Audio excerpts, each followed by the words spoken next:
Welcome to episode 4 of the Brett Beer Show. I'm Tyler Hart. This is sponsored by James Restaurant. I'm here with Coach Beer. Coach, how was your day? Great so far. How about you? It's been great. It's a little long, but it's You excited about hosting your first show? Yes. Awesome. Very excited. All right, so how was the game last Friday? Well, we did some good things. We won 31-0. We got physical again. You see the growth from week 1 to 2 to 3, which is a huge thing I'm looking at, especially right now early on. We got to be able to get better every week. It doesn't always come up on the scoreboard. Doesn't always come up in the finish of the game, whether you win by 1, lose by 1, win by 30, lose by 30. There's got to be some form of growth to continue to build upon. And when we left there, I felt really good about all 3 facets again, making big plays, playing with a lot of energy, and just being physical, which is our brand. And, we're getting better at that every day, so that excites me. Yeah, especially with the defensive shutout, which is really exciting. Yeah, and you're on the defense side of the ball, so you know how tough that is and how much fun it is to get shutouts. And we could easily had 2 in a row, but we'll take one at a time and continue to get better because it is a lot of fun when you can get a shutout. All right, Coach, let's go to the highlights. With the Jackets being pumped up for game time, they're coming to huddle and ready to start pregame warm-ups. And with the big student section, Coach, how do you feel about our student section this year? Oh, I love it. So far, so good. What an awesome place to play. What an awesome atmosphere those cats bring every week. With the mishandled snap, Hayden Rushings blocked the kick, and the ball goes everywhere. Picked up by Shaq Butler, but the play was called dead. Coach, this is a prime example of special teams doing the work. Yeah, what we were just talking about right there, for the first time in the last couple of years, we're finally capitalizing off of these big plays. And we're making these big plays. It was mishandled. We're getting the pressure. We're finishing the play. Camry actually recovers and goes to hand it off to Butler with a heads-up play right there trying to get him in the end zone.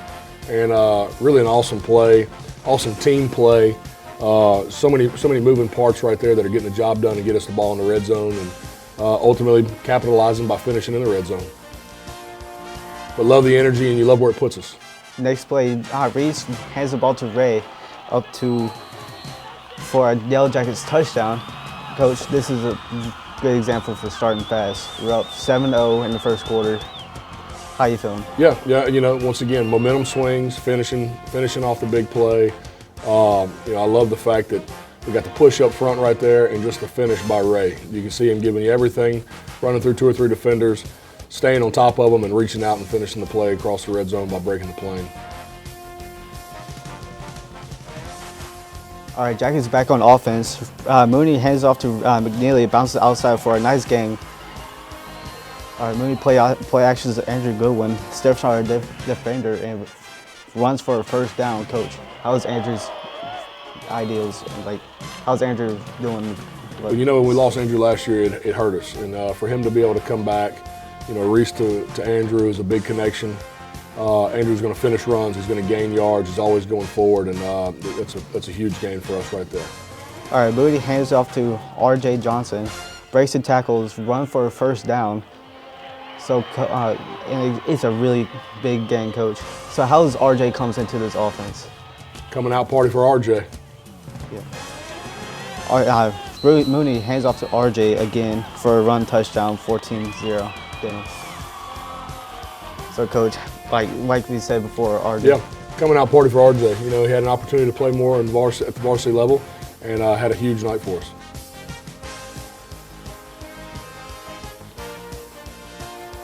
Second quarter, Jackets are back on offense. Mooney hands off to Ray for a little yardage. Mooney hands off to RJ, who runs for a first down, which is a really long run, but he still managed to get those chains moving. Third down, Mooney passes Goodwin for a short first.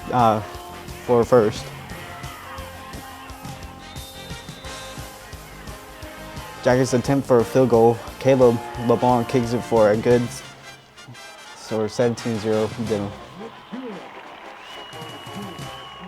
Mrs. Howard and Mr. Foster doing push-ups.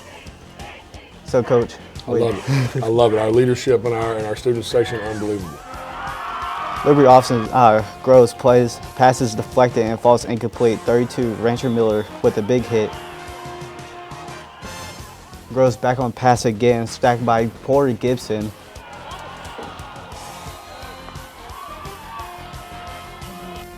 All right, Groves hands the ball off to McNeely. McBride is on a tackle and strips the ball loose, and it comes to recovery for Liberty, unfortunately. Patriots driving, hand off to 24, who is run for a first down. Third and goal, Groves is under pressure, gets sacked by Jude Horn and Rancher Miller. Fourth and goal, Liberty is going for it. Groves is under pressure and has thrown to number 1. Is tackled by 15, Jones Clark. Jackets defense holds. What do you think, Coach? Yeah, I mean, it says a lot about our maturity as a football team. You know, to bend and bend and bend like we did, and then to get down in the red zone again on the goal line and stand. I mean, it's a huge deal to get a goal line stand, and a lot of fun to watch and awesome to be a part of and see the growth. Jackets ball, third down. Mooney scrambles out of the pocket, throws to Goodwin, who makes it a great catch for a crucial first down. What do you think about it, Coach? Again, I'm glad number 11's on our team. You know, I thought Mooney played a lot better game Friday night. Looked like him again. But, you know, throwing catchable passes, all he's got to do is be catchable. And you let Goodwin like that or let any of those guys go up and work, and it's going to be scary. Mooney pitches it to Cam Kelly, who cuts backs and runs for a first down, which is a very long game with a really questionable tackle, but it is what it is. Mooney passed a touchdown to Micah Harrison in the back end zone, which leads to a 24-0 Denham in the lead.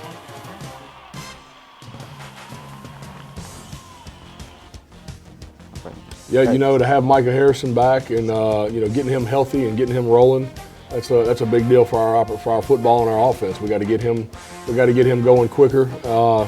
But you know, he's missed a little bit, and now he's ready to roll, and I think his coming out party is about to begin. Patriots ball, Groves passes it to number 1, and Jonas is back on the tackle, which is a really nice stop. Fourth quarter now is 4th and goal for Liberty. Groves passed for a touchdown, but the pass came indeflected, and a turnover on downs. Quarterback Jerry Horn hands off to number 5, Ray McNeely, for a big gain. Very long, is able to move those chains. Horn tosses the ball to Cam Kelly, runs for another big gain, which moves those chains. Horn to Kelly again, which goes for a good amount of downs, and the Jackets are marching down the field. Late in the game, Jerry Horn play actions pass to swings out right, passes to Lionel Dawson, which is wide open for a Jackets touchdown, which creates a 31-0 over Patriots. Yeah, you know, I'm not crazy about throwing it late in the game in that situation because I think it was pretty much in hand. But with our situation at quarterback, we got to give this kid a chance to make plays as well. And it was still there. They were still giving us fits, and the play action was run perfectly, and he came open and did exactly what he's supposed to do.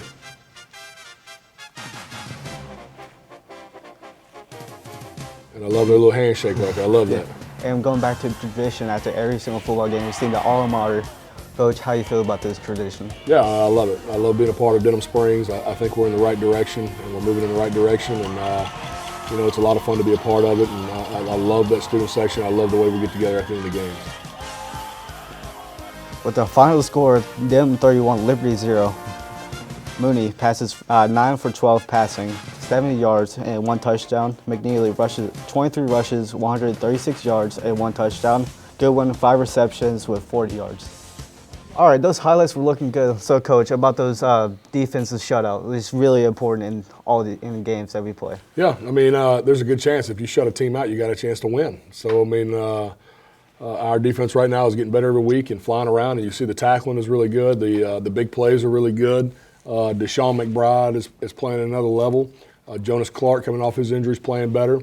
And then our mainstays of, you know, Hayden Rushing and guys like that. I mean, just and Porter Gibson, and right now we're clicking and getting better every day. Yeah.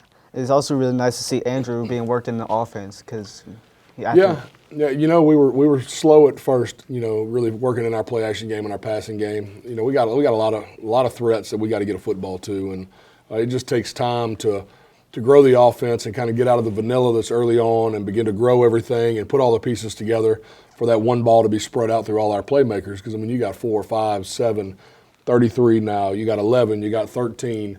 You got 20. We got some guys that can play football, and there's only one ball. So. Every night could be somebody different. So it's kind of a pick your poison mentality going forward for those other teams that we play, and see who we can get going. With Ray Cam being a strong duo again, but with the addition of RJ making a really nice trio. Yeah, RJ is a heck of an insurance policy. 4 and 5, those dudes have been doing it now for going into the third year. They're going to be a big part of our success. They're going to be great, mentors for RJ. But RJ is going to take this backfield over in due time and be a huge, pickup for us. You'd think losing 4 and 5, your drop off is great, but with RJ learning from them for the last few years and being a different style runner, kind of a bigger version of Cam Kelly, we're going to lose, but we're not going to lose that much. And RJ is going to be running the show, and really excited to see what he does next year. And Reese getting better and being more confident. How's that like?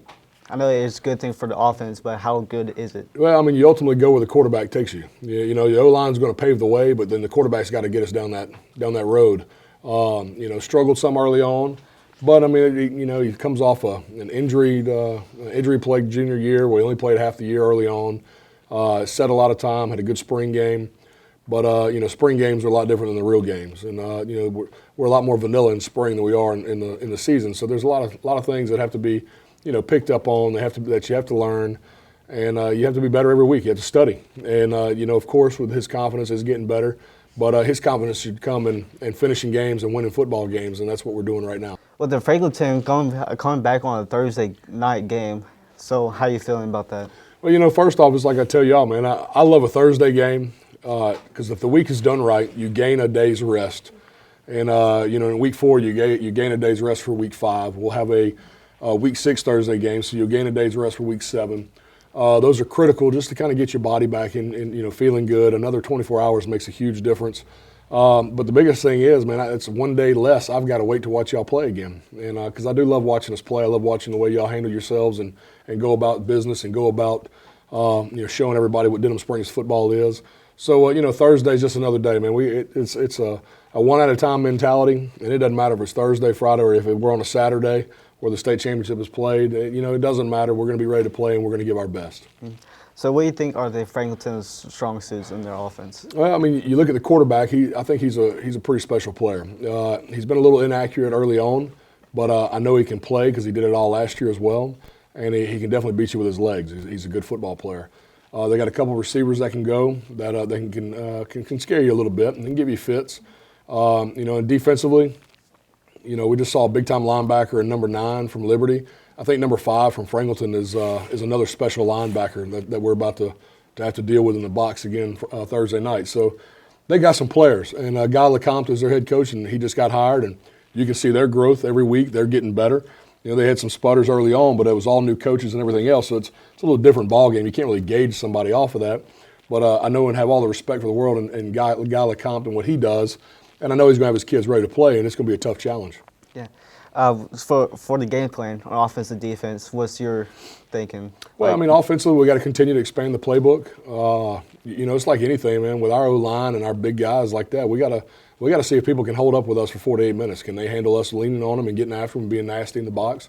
And, defensively, we got to get back to our basics and, getting lined up and just understanding that when we're aligned and able to do everything we want to do, we just got to build that wall and do your job and be there to make plays and continue to tackle well. So the keys to the game, what you're expecting. I know it's a long drive. Yeah, but we got to get comfortable taking road trips. Different people in the state play different brands of football. Franklinton's just another one. They got a lot of tradition. They've won state titles. They've been in the Dome.